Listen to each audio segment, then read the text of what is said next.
جانانه تا سره په غاړه د ګودر وژاړم، حیران حیران په حال د کوټې که خیبر وژاړم. ډېر ښه. نو کله کله که څه روماني شاعري موږ وکړو نو برته لکه دا غزل کې چې په حال د کوټې که خیبر وژاړم، زموږ د پښتنو سره هغه ستونزې هغه پیښې راغلي دي چې موږ بالکل هغه ضمیر هغه دغه راکوي نه اجازت چې موږ په دې رومان باندې ولیکو. موږ د وطن د پښتنو سره چې کومې ستونزې کومې پیښې راغلي دي بس زړه ډېر درد وکړي چې په دې باندې یو څه ولیکو. کله کله په یو مشاعره کې موږ به داسې یو روماني غزل به راواخلو خو چې برته د خلکو حالات ته وګورم دغه وګورم نو برته هغه بیا یو د وطن غزل یا د په کوم پښتنو باندې چې کوم حالات یې د هغه یو غزل برته هغه وایم. دا وخت که دی هغه یو تحریک چې د پښتنو د مظلومو پښتنو یو تحریک دی، پښتون ژغورنې غورځنګ یعنی پښتون تحفظ مومنټ چې کوم موږ ورته وایي زما د دې سره تعلق دی. لکه د چې هغه د مظلومو هغه یوازې بلکې د پښتانه خبره هم نه کوي، هغه د یو مظلومو هغه چې په هر قوم په هر دغه کې هغه د مظلومو خلکو خبره کوي، د مظلومیت خبره کوي.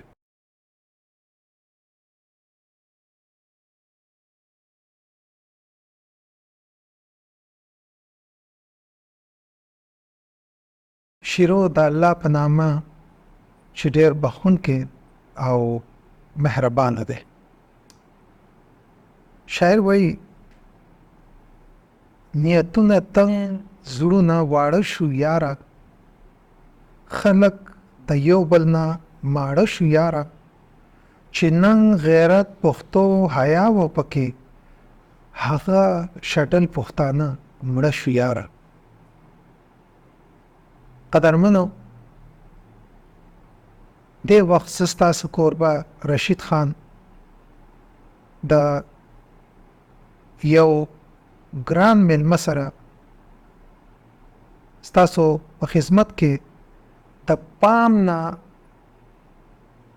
تاسو ته دغه پیغام درکو چې زمونږ ټولو پښتنو نوی نسل ته او زمونږ د ګران کتونکو ته د دې په پروګرام په ذریعه باندې څه فایده ورسي. قدرمنو نن چې زمونږ ګران میلمه دی هغه د پښتو ادب سره تعلق ساتونکی دی، د هغې ډېر ښه شعرونه ښه نظمونه او ډېر بهترینه کلامونه مونږ اورو او ډېر انقلابي قسم دی. مونږ چې د هغه سره کله میلاو شو نو زړه هم ډېر خوشحاله و او زمونږ دغه خواهش و چې مونږ د دغه ګران میلمستیا وکړو. ګرانو کتونکو تاسو سره به د دې میلمه پیژندګلو وکړو چې زمون ډېر ښه میلمه جناب محبوب صاحب. السلام علیکم محبوب. وعلیکم السلام. بخیر څنګه خیریت دی؟ الحمدلله. ستاسو ډېره مننه چې تاسو ما زه د دې قابل وګڼلم. یقینا د ستاسو نظر ډېر ښه نظر دی، د ستاسو خپل نظر دی چې زما هم دومره دغه وکړو، ما ته هم دومره احترام ولرو. جزاک الله. الله هم خوشحاله ساته چې تاسو دومره مصروفیت کې هم مونږ ته ټایم راکو. محبوب صاحب تاسو چونکې زمونږ دغه سوچ فکر دی چې مونږ د خلکو ته یو ډېر ښه موضوع ورکو چې هغې نه زمونږ د پښتنو ته فایده ورسي. تاسو مونږ خو ته خو معلومات شوي دي خو مونږ به دا غواړو چې زمونږ د قدرمنو ته ستاسو په باره کې لږ معلومات راشي چې ستاسو تعلق د کم ځای سره دی او تاسو تعلیم و تربیت د کم ځای سره په دې باره کې تاسو څه جانکاري ورکړي خلکو.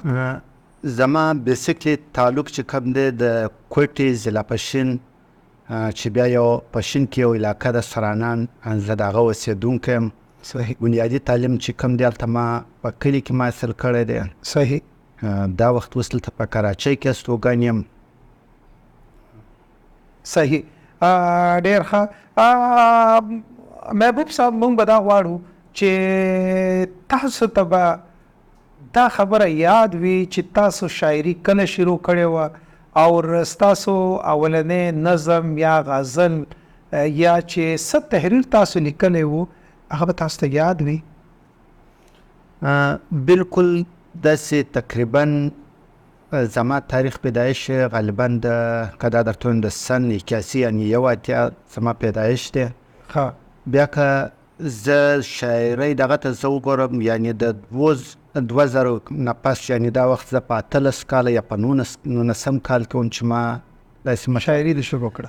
شروع کړې خو مې اول داسې نه وه دغه الهام چې کوم ورته وایي چې مطلب ورته ووایو چې هسې بس یو مطلب هغه شاعري کتابونه به ما ته ډېر خوند راکول، د هغه لوستل به ما ته خوند راکول. داسې که یو مطلب یو خاص شاعري به وه یا په یو سندره یا په یو غزله کې ویلې شوی نو هغه به ما ته ډېر خوند راکوو. هغه به په ما کې یو دغه پیدا کړو، یو فکر به یې پیدا کړو، یو سوچ به یې په ما کې پیدا کړو. بیا به ما څه وخت و چې ما به سوچ کړو چې ما هم داسې شاعري کړې، ما هم داسې شعر لیکلی، ما هم داسې ټپه لیکلی وی، ما هم داسې غزل لیکلی وی.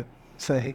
خو برن د وخت سره غالبا که دا درته د 2000 نه سن 2000 نه وروسته بیا وروسته شاعري لیکل داسې لږ ډېر کچه لیکل برن اوس هم که ورته ووایو خو دومره نه یو، خو دغه د لیکل د 2000 نه پس شروع کړي دي. ډېر ښه ډېر ښه. محبوب صاحب موږ ته به دا ووایئ چې زموږ د ګران کتونکي دي د هغوی دپاره هم زما د خپل نالج دپاره هم چې غزل دا د پارسۍ لفظ دی. جی بالکل. د دې معنا څه ده چې په دې باندې موږ ځان پوه کړو؟ غزل غالبا د اردو به ورته وایو، هندي به ورته وایو، پارسي به ورته وایو. دا د دې درې واړو زبانو دغه مطلب دغه د استعمال شوی ټکی دی. غزل مطلب دا دغه دی، دا یو دغه شکار وایي چې کله یو شکاري په یو وسۍ پسې هیرن چې کوم ورته ووایو په دې پسې لاړ شي شکار کوي، نو چې دا کله هغه زخمي شي په دې شکاري شات ورپسې لګېدلی، کله منډې ورپسې په ځنګل کې منډې ورپسې وهي چې کله دې زخمي شي چې بیا بالکل د هغه اخري هغه مقام ته ورسېږي چې دې بالکل نه د مخکې د تلو دا وسۍ نه د تلو او نه د بچ کېدو یې. صحیح. یعنې چې دا شکاري کله ورپسې ورسېږي د دې د خولې هم یو ډېر د آه او د فریاد آواز ووځي. صحیح. نو په هغې کې ډېر زیات درد دی. دا شاعران وایي چې ته په دې خپله غزل په دې خپل دغه کې دومره دغه پیدا کړه، په دې خپله غزل کې دومره درد پیدا کړه، کم آه او فریاد چې په دغه ساعت کې د وسۍ د خولې نه ووځي. مطلب د غزل یو کیفیت دی. ډېر ښه ډېر ښه. محبوب صاحب مونږ دا ګورو چې د هر شاعر یو مخصوص مضمون وي چې هغه یې ډېر خوښوي. نو ستاسو په شاعري کې ما ته ډېر مختلف موضوعات ښکاري، خو ستاسو بنیادي طور باندې خپل کوم موضوع خوښ دی؟ ستاسو غزل خوښ دی؟ ستاسو انقلابي شاعري خوښه ده؟ ستاسو د مشرانو عظمت بیانول خوښي؟ لکه ستاسو خپل کوم موضوع خوښ دی په شاعري کې ډېر؟ غزل خو اوس مطلب داسې دی چې اوس لکه وختي چې ما تا ته ذکر د غزل وکړو چې په هغه کې یو آه او یو فریاد دی، او فریاد نه زما خپل یو غزل دی چې هغه یو شعر دی: جانانه تا سره په غاړه د ګودر وژاړم، حیران حیران په حال د کوټې که خیبر وژاړم. ډېر ښه ډېر ښه. نو کله که څوم روماني شاعري موږ وکړو نو برته لکه دا غزل کې چې په حال د کوټې که خیبر وژاړم، زموږ د پښتنو سره هغه ستونزې هغه پیښې راغلي دي چې موږ بالکل هغه ضمیر هغه دغه راکوي نه اجازت چې موږ په دې رومان باندې ولیکو. موږ د وطن د پښتنو سره چې کومې ستونزې کومې پیښې راغلي دي بس زړه ډېر درد وکړي چې په دې باندې یو څه ولیکو. کله په یو مشاعره کې موږ به داسې یو روماني غزل به راواخلو، خو چې برته د خلکو حالات ته وګورم دغه وګورم نو برته هغه بیا یو د وطن غزل یا د په کوم پښتنو باندې چې کوم حالات د هغه یو غزل برته هغه وایم. کنی داسې زما د اردو افسانې هم شته دی، افسانې لیکل یا مطلب نظمونه دي د پښتو افسانې زما زیاتره زما چې کم خپل دغه دی زه چې ما افسانې لیکلی. ډېر مطلب ستاسو په خپله افسانې هم ډېرې خوښې. افسانې ډېره ښه ډېره مننه. محبوب صاحب مونږ به زه ستاسو اصل کې چې نوم محب محبوب دی نو ما ته دا محبوب صاحب ویل ډېر خوند راکوي. نو دا محب ټکی زه اولنی ستا چې د کم نوم هغه جز دی هغه زه لکه غایم کم په دې به بخانه راته کوئ. محب محبوب صاحب لکه څومره چې شاعران دي ادیبان دي د هغوی چې کله تاسو چې کومه دا خبره د کوټې نه د خیبره پورې وکړه نو په دې کې چې زه سوچ وکم نو هر شاعر ادیب یو سیاسی وابستگی لري.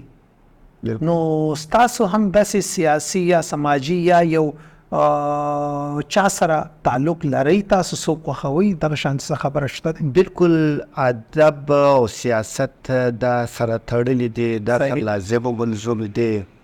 یقینا چې هر شاعر به د څه نه څه دغه فکر لري، سیاسي فکر لري. صحیح. زه خپل ځاني صحیح چې کوم سیاسي ګوند یا پارلماني ګوند چې موږ ورته ووایو صحیح وبه، خو دا وخت نه دی.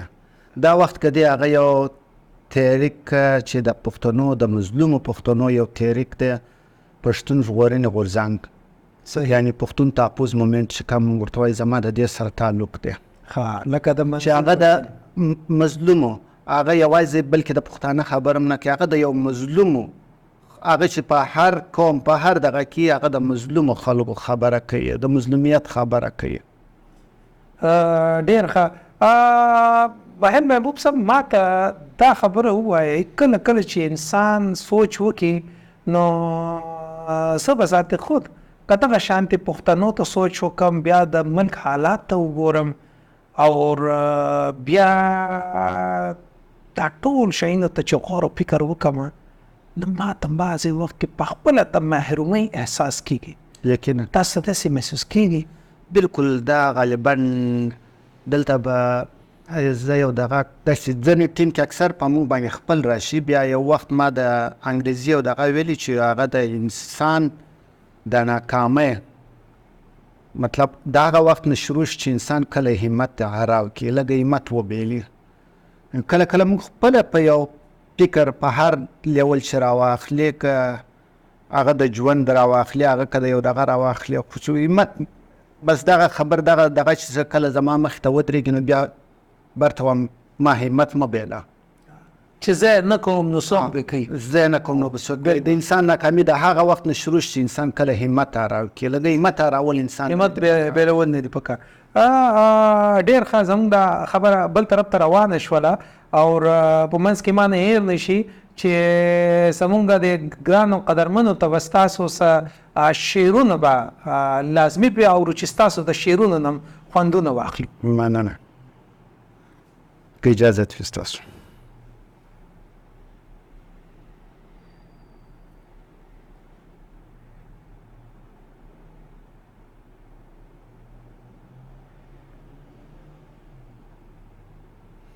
وای ما که په حال د ځان ژړا کړې ده، ما که په حال د ځان ژړا کړې ده، ډېر خلکو په حال زما خندا کړې ده. ډېر ښه ډېر ښه. دا مې یقین دی اخر بیا به راځي، دا مې یقین دی اخر بیا به راځي، ما په قدم قدم وفا کړې ده. ډېر ښه ډېر زبردست. هغه به خود وي خوار او زار په دنیا، هغه به خود وي خوار او زار په دنیا، چاته چې مور او پلار خیرا کړې ده. ډېر ښه ډېر ښه. د یو بل غزل به یو دوه شعر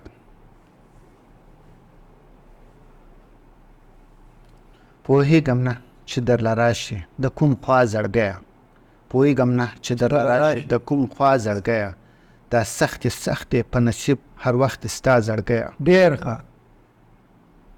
چې ستا مجنون کاڼي په سر وخوړل، چې ستا مجنون په تا پسې کاڼي په سر وخوړل، زرې زرې په هغه درشه د لیلا زړګیه. واه واه ډېر بهترینه ډېر ښه.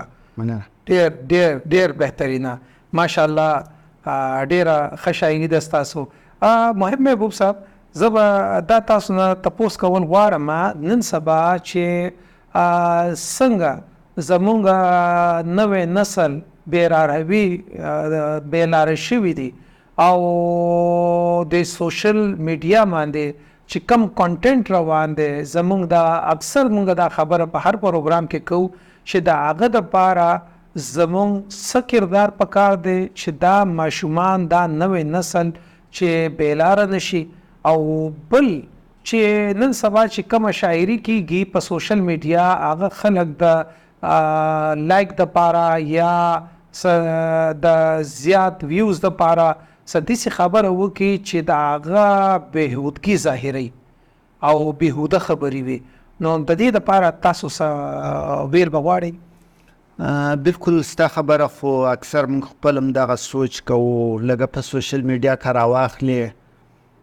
سوشل میډیا باندې که ته راواخلې که څوک څه هم سپکې سپوري یا مطلب څه هغه د پښتون کلتور خلاف وي یا مطلب د هغه د عام د ژوند د رسم رواج د دې خلاف وي یعنی هغه بالکل اول خو دې هغوی ته الله هدایت وکړي چې هغه مطلب لږه د دې دغه نه راوړي. بل که زه درته وایم چې کم خلک داسې وي چې هغه په فیسبوک کې لږه هغه ته یو کمنټ ولیکي لږه چې دا غلط کار دی صحیح زویم چې دوی ته بیخي دا ویل هم نه دی پکار چې دا غلط کار دی ولې چې تا چې هغه ته یو کمنټ وکړو تا چې هغه ته لایک ورکړو یا تا چې هغه ته که څه ورپورې ودې خندل یا لایک دې ورکړو هغه تا مزید تا دغه وکړه لږه ستا ملګرو له څو پورې د هغه پر هغه پیغام نه ځي هغه چې که څه قسم پیغام وي چې کله تا هغه ته یو دغه وکړو نصیحت دې وکړو بد دې ورته وویل رد دې ورته وویل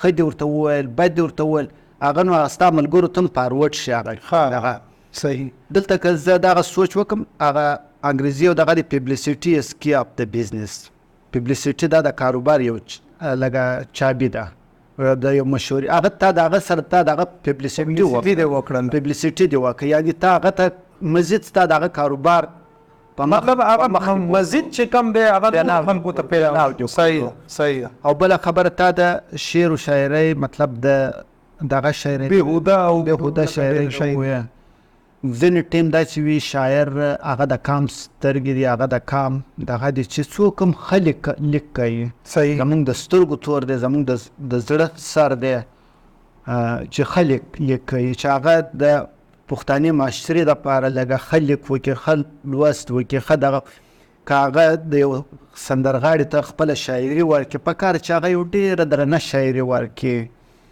زه خپله زه چې کله یو غزل لیکم یو شعر لیکم نو زه په دې فکر په دې سوچ لیکم چې آیا دا سبا ماته خپل مشر خپل پلار خپل تره خپل نیکه خپل کشر زوی ماته ناستي آیا زه دا شعر زه د هغه په مخ کې زه ویلی شم که نه شم ویلی ډېر ښه بالکل صحیح چې زه خپل شعر په دې دغه سره ولیکم سبا دا ماته زوی ناستي زه دا شعر ویلی شم که نه شم ویلی دا سبا ماته خپل پلار خپل تره خپل مشر ناستي زه د هغه په مخ کې ویلی نو دا چې زه د لیکلو په وخت کې زه دا فکر زه د ځان دغه کړم نو هغه شعر بیا یو ځای هغه د قابل وي د ویلو یا د اورېدلو یا د دغه قابل وي.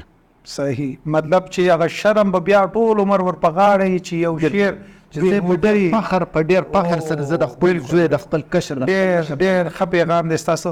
محبوب صاحب ما ته دا ووایي لکه تاسو چونکه سیاسي او یو تحریک سره تاسو کار کوئ تاسو شاعر هم یې کله چې انساني ذهن په دباو کې وي سټرس کې وي او پریشانۍ کې وي نو د هغه دپاره یو شاعر سړی څه کوي چې څنګه خپل ځان د سټرس نه وباسي هغه شاعري کوي یا د هغه دپاره هغه څه حل راوباسي خلکو سره ملاویږي څه کوي شاعر دا زه خو زما خپل ځاني لږه دا دغه دی چې دا اوس د یو ملګري سره ملاوېدل هغه انسان ته الله تعالی خپل فکر یو دغه ورکړی دی چې آیا زه اوس کله چې ټینشن په ما راشي یو دغه راشي نو زه سوچ کوم چې زه به نن ځم د رشید صاحب سره به زه نن ملاوېږم زما یو 15 منټه د هغه په ملاقات باندې یا د هغه په ناسته باندې یا د هغه په خبرو باندې زما هغه سیاسي تنده یا ټینشن راواخله یا نورې داسې ستونزه راواخله چې هغه زما په هغه ملاوېدو باندې د هغه سره په رشید صاحب په لیدو سره زما هغه مسلې حل راځي نو غالبا زه دغه زیات دغه بولم چې مطلب کله انسان لازم انسان ته اتوماتیکلی یو دوست یا یار دوست ورشي. ځینې انسان یو پارک ته لاړ شي، یو ښه ځای ته لاړ شي. صحیح، مطلب چې سټرس ختمولو دپاره نو ستاسو په شانتي یو قلمکار انسان چې دی که هغه چېرته په ذهني تناو کې یا څه پریشانۍ کې چې هغه ملګرو سره ملاو شي نو د هغه سټرس هغه ټول ختمیږي. بالکل. ډېره مننه.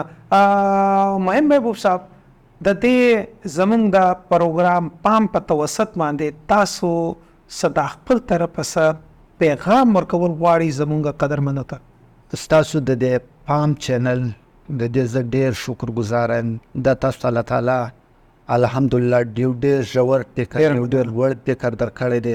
الله تعالی دې په هر انسان کې دا فکر پیدا کړي چې هغه د یو غلطی معاشرې څخه غلط ماحول څخه د انسان پام یعنی فکر هغه ښه ماحول ته راړی. الله تعالی دې په ما کې په بل کې په لکه کم فکر چې ستاسو دی، الله تعالی دې په هر انسان په هر پښتانه کې دا فکر پیدا کړي. آمین. ځکه چې پښتون ډېر غمزپلی قام دی، ډېر خوږ قام دی چې د وخت نه دی ډېر په څه دغه باندې د یو دغه په دغه سره که موږ وایو چې هغه ډېر پاته راغلی دی. الله تعالی دې وکړي چې دی یو مقام ته ورسیږي. الله تعالی دې په هر پښتانه کې دغه پام پیدا کړي چې کم ستاسو فکر دی، کم ستاسو دغه دی. ډېره مننه، ډېره مننه محب محبوب صاحب. مونږ به ستاسو ډېره شکریه ادا کوو چې تاسو مونږ ته وخت راکړی و. ګرانو قدرمنو، زمونږ د پروګرام وخت اختتام پذیره شو. امید لرم چې څومره خوندورې خبرې چې زمونږ د دې ګران میلمه وې هغومره خوندوره د دیو شاعري وه، او امید لرم چې تاسو به د دیو د خبرو نه ډېر معلومات اخیستی. خپل ډېر زیات خیال ساتئ. الله په امان.